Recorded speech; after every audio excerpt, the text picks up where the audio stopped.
So, good morning again. This path has been described as really training of the mind, a re-education of habits and how we see the world and how we respond to the world. And we talked about on Wednesday when I asked the question, "What seeds are you watering?" And Susan brought up expectations, and I've been working on a talk about that. So I got to work to finish it so we could sort of follow up with what we talked about on Wednesday. And among the most stubborn habits of the mind that we carry, and to use Wednesday's metaphor, that we water constantly, is this endless creation of expectations. Expectations of others, expectations of circumstances, and perhaps importantly to our own suffering, expectations of ourselves.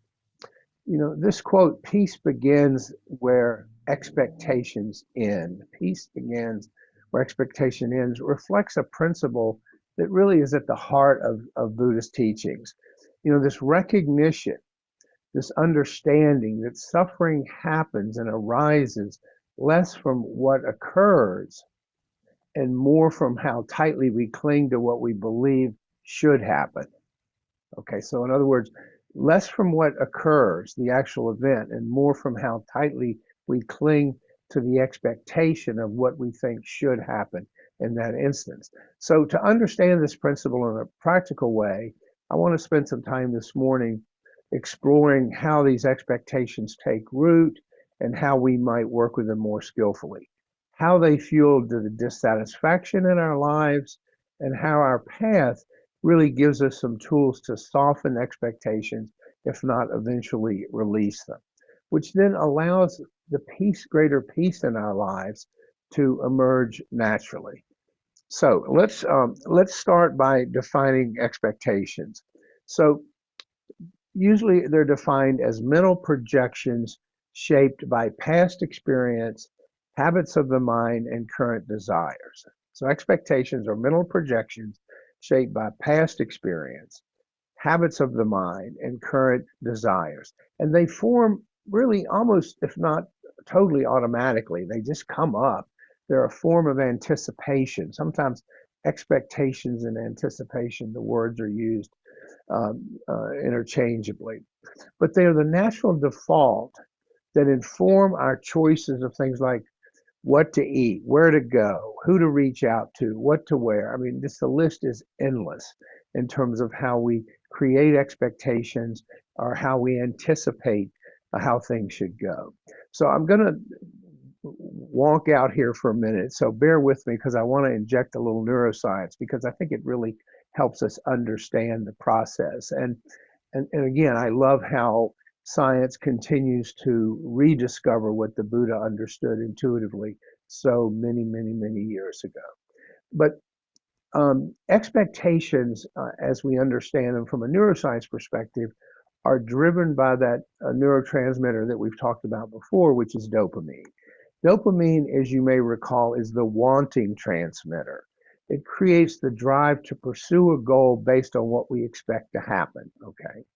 Now, all the research on dopamine is that it is more about the pursuit of something rather than the attainment of that thing. So it doesn't have to do with so much getting it, it has to do with wanting it.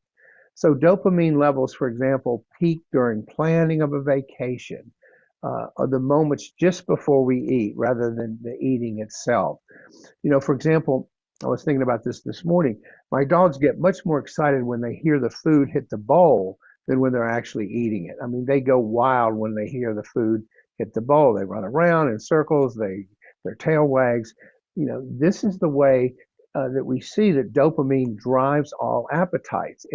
It's the thing that made our ancient ancestors want to walk 2 miles across the savannah to get a sweet date because they anticipated the sweetness. Once they got it, the dopamine recedes and on they go. But without getting a lot deeper into the weeds on this, I want to add one other point, which is that the release of dopamine in the brain is highest when the reward is uncertain. And this is where it interfaces with our Buddhist teachings. In other words, our motivation and our attachment to the outcome, how we want things to be, is strongest when we're not certain we will get what we are seeking. Okay, if it's a sure thing, and I'm looking across the room and I'm anticipating walking over there and picking up a piece of chocolate, my my dopamine release is not so high than if I'm not sure whether I'm going to get the reward or not. This is why expectations, back to expectations, have such power over us, and why they can cause us so much suffering. Okay. For example, we expect people to behave in a certain way, expectations. We expect plans to unfold smoothly, expectations. We expect our bodies to cooperate even as they age. We expect praise when we work hard. We expect ourselves to be more patient or more wise than we currently are, and on and on and on. So, just one other little neuroscience fact here: the relationship between dopamine mediated expectations and equanimity is this a tug of war, okay, between what is known as the brain's prediction machinery, which is another dopamine process we don't need to get into in the present moment. So equanimity on the one hand is the way that we skillfully manage our expectations, and so I want to move back now into talking about it from a Buddhist perspective. But if dopamine is the currency of anticipation, of wanting something, equanimity is the thing of being not over invest emotionally in the predicted outcome. Okay. So when we respond to our expectations, especially when they're not met, with greater equanimity, we're going to suffer less. Okay. In other words, as seen through the lens of the Dharma, to not cling tightly to an expected outcome, something we talk about here all the time. And again, I love when neuroscience just confirms what the Buddha taught all those years ago. Now, let's be clear again. There's nothing wrong with expectations. I mean, we couldn't live without them. They help us plan. They help us set intentions. They help us navigate daily life. They help us make choices. But in Buddhism, the problem is not the expectations themselves. It is the clinging to them and the expected outcome. I can't stress that strongly enough. So what is our challenge then? Our challenge is to hold them lightly. Because when expectations harden into demands, it must be this way. Our peace is really on shaky ground. Our inner serenity is really challenged, okay? Because the Buddha taught that clinging is the root of all suffering, because it asks us to resist the inevitability of change, of impermanence, of outcomes that aren't met. And neuroscience confirms this. What a surprise.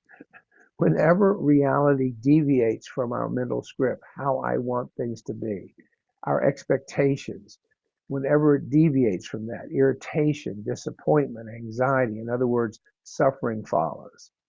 We don't get what we want. Okay. And because reality almost always does deviate from our expectations, at least a little bit, if we don't check them, if we don't act with greater intention, they become a consistent and steady source of friction and suffering. So just think in practical terms, just for a minute, about how often our days are disrupted, not by great big catastrophes, but by small unmet expectations.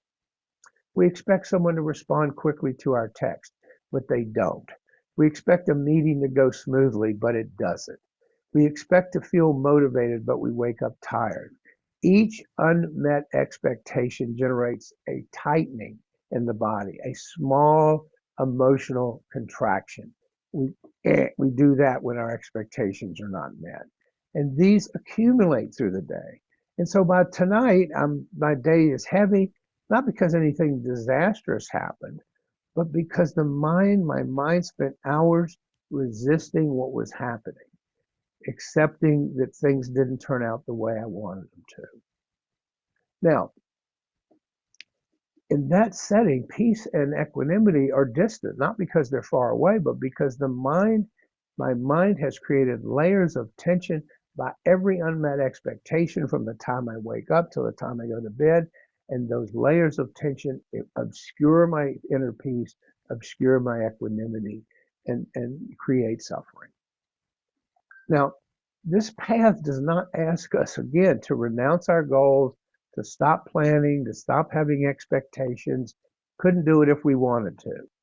It asks us to hold them lightly, as in the middle way. Okay. To engage fully with our expectations, but without tying our well being to the outcome. And say that again. Of course, we want to engage fully with our planning and our expectations, our anticipations, but not tying our well being to how they turn out. This shift of acting with intention while relinquishing insistence forms the core of non attachment. This is the takeaway message from today. The shift from acting with intention to acting with intention, rather, without while relinquishing insistence that it be a certain way. That's the core of non-attachment.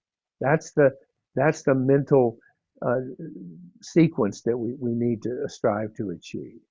Now, as I often say here, non-attachment doesn't mean indifference. It doesn't mean, oh, why bother? It means we care without clinging. We care without clinging. It means we care with equanimity. It means we participate without demanding. Okay. When we release expectations, we experience greater freedom in every situation. Of course, we have expectations, but if it turns out other than I wish, okay, that's just the way it unfolded. Think about this. Having a conversation, how much easier it becomes when we stop expecting the other person to not interrupt us or to understand us perfectly or to agree with us or any other of 1,000 expectations I might bring to a conversation. Work becomes less stressful when I stop expecting constant praise or a perfect performance or a flawless outcome.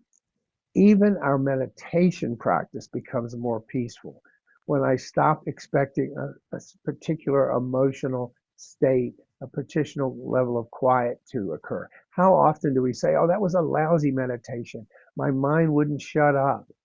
Therein lies the expectation with an expected outcome. Peace occurs here not because life is easier, life is life, but because our minds stop fighting with life. Our minds stop fighting. This is a deeply practical path. So consider the example you use here all the time, which I always attribute to and thank Tom for. We are stuck in traffic. If we expect the ride to be quick, the traffic to clear, frustration arises. Our body tenses, our breath shortens, our mind spins stories. Oh, this always happens. People are terrible drivers. Why don't they move the traffic? I'm going to be late, on and on and on.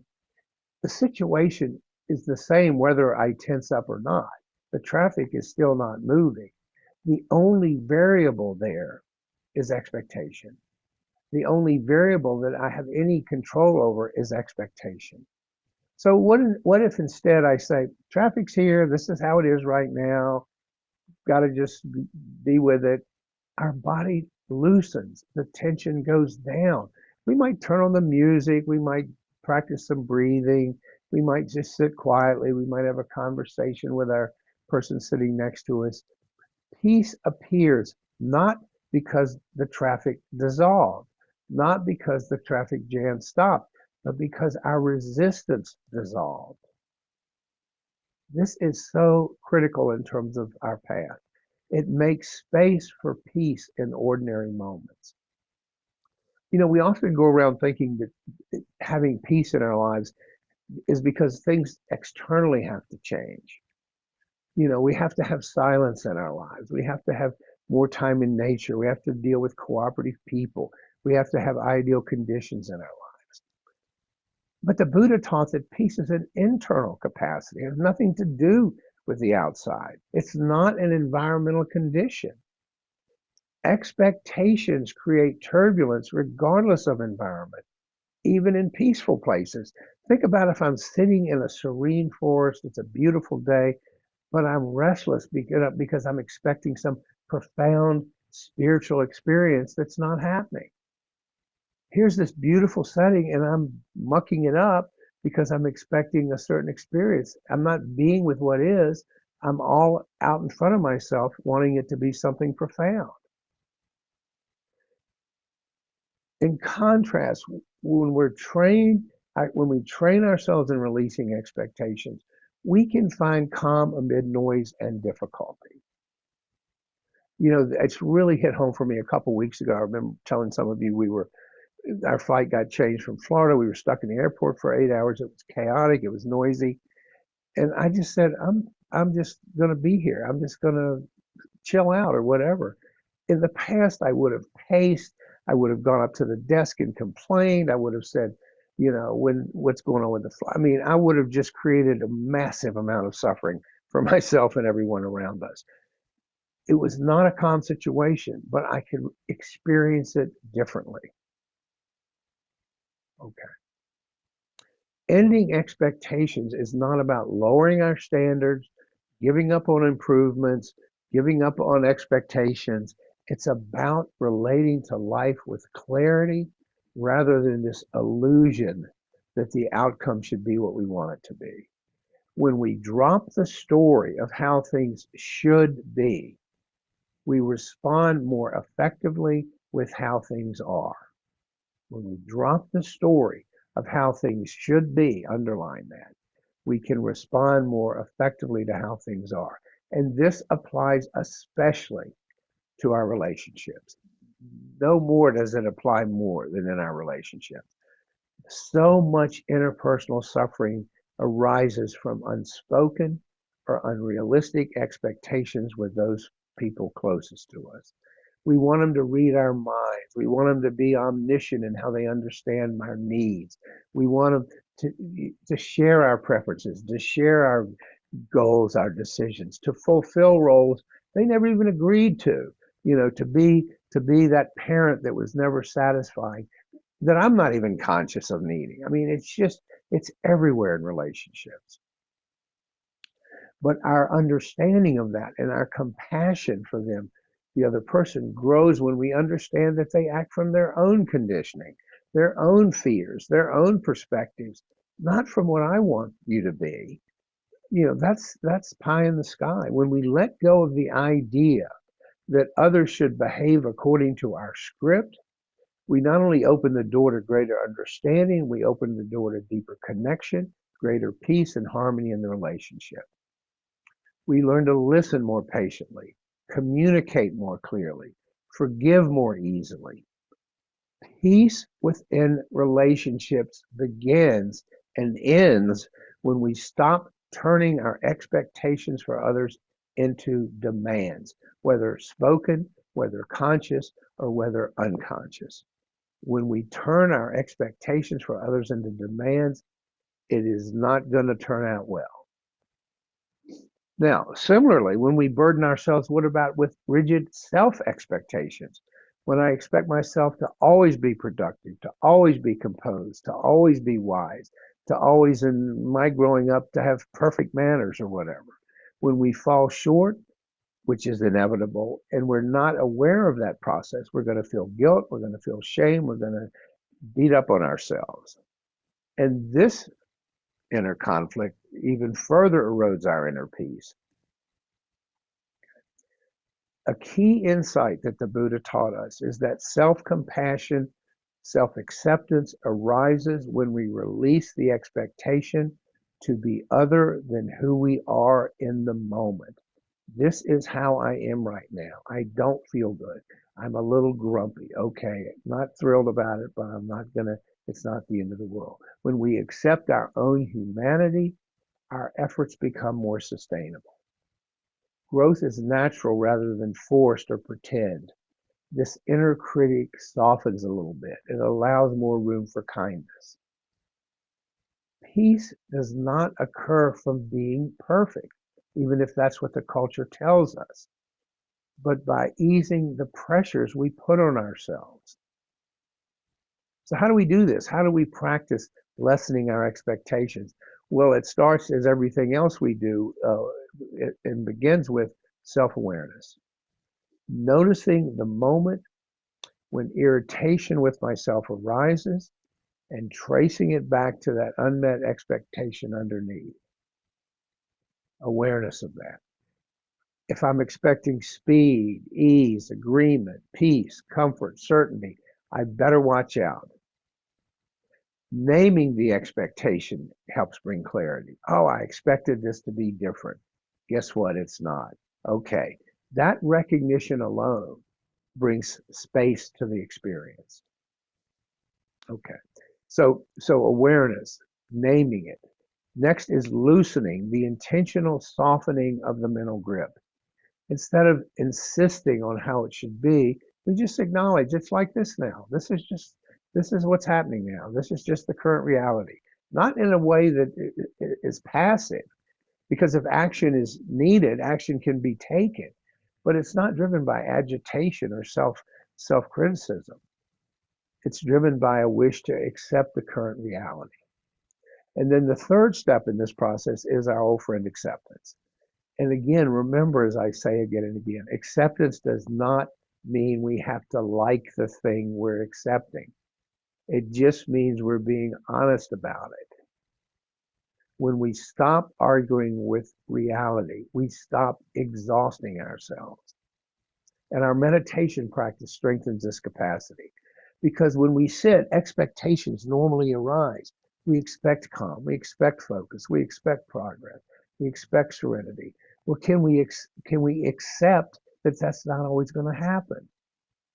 Each time we notice and release these expectations, we train the mind to rest more naturally in the reality of the present. And over time, we take this off the cushion and into our daily lives. We become more flexible. We become more resilient. We become more peaceful. I mean, who doesn't want that? We begin to see that peace is not something we achieve. It is something we uncover when we settle the turbulence that expectations cause. Expectations just cause a constant churning mind. So this quote, the peace begins where expectations ends, captures this profound but practical truth that is at the very heart of our path. Excuse me, peace is not a reward granted by perfect circumstances.